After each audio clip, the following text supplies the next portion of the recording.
ને તો વિચારો ઉત્પન્ન થાય, અને એક વિષય ચૂને તો એ વિચારો છે એ ઘન ફોર્મમાં આવી જાય, સોલિડ ફોર્મમાં આવી જાય. તો તબડકામાં પાણી ભર્યું હોય ને આપણે એમાં કાંકરીઓ નાખવી તો તરંગમાં ઉઠે, એ તો સમજ્યા.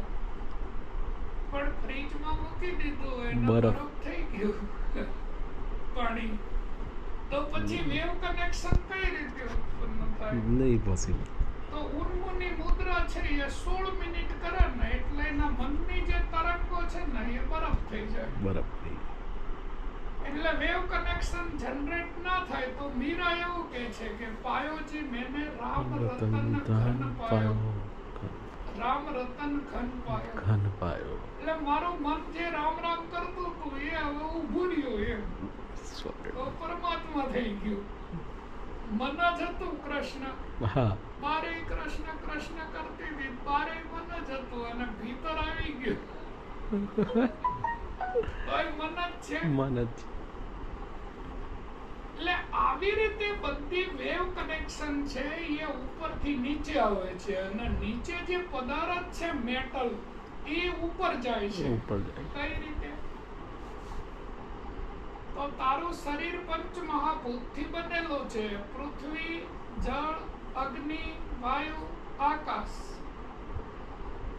તો આ પૃથ્વીના પરમાણુ, આ જળના પરમાણુ, અગ્નિના પરમાણુ, વાયુના પરમાણુ અને આકાશના પરમાણુ.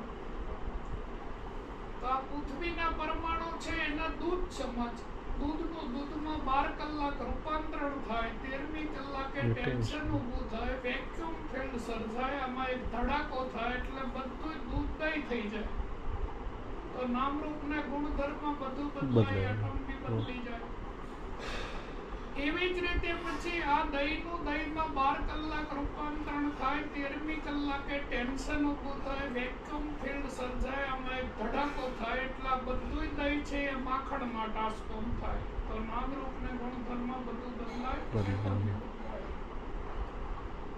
માખણનું માખણમાં 12 કલાક રૂપાંતરણ થાય, 13મી કલાકે ટેન્શન ઊભું થાય, વેક્યુમ ફિલ્ડ સર્જાય, આમાં એક ધડાકો થાય એટલે આ બધું માખણ છે એ ઘીમાં ટ્રાન્સફોર્મ થાય.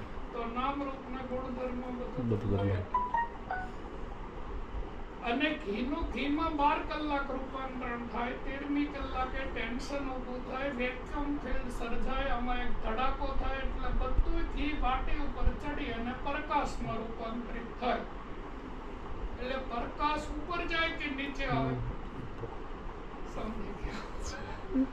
તો બધાય પરમાણુ છે એ પાંચમા ફોર્મમાં પાછા ઉપર પોતાના ઉદ્ગમ કેન્દ્રમાં જતા રહે. પાછા જવાનું. તો અહીંયા કોઈ જન્મ નથી, અહીંયા કોઈ મૃત્યુ નથી, અહીંયા કોઈ આવતું નથી, અહીંયા કોઈ જતું નથી, અહીંયા કોઈને બંધન નથી, અહીંયા કોઈને મુક્તિ નથી. કર્મ, અકર્મ, વિકર્મ, કુકર્મ, પ્રારબ્ધ, સંચિત, ક્રિયામણ અને પુનર્જન્મ જેવું કશું છે નહીં. બોલો જય ગિરનારી. જય ગિરનારી.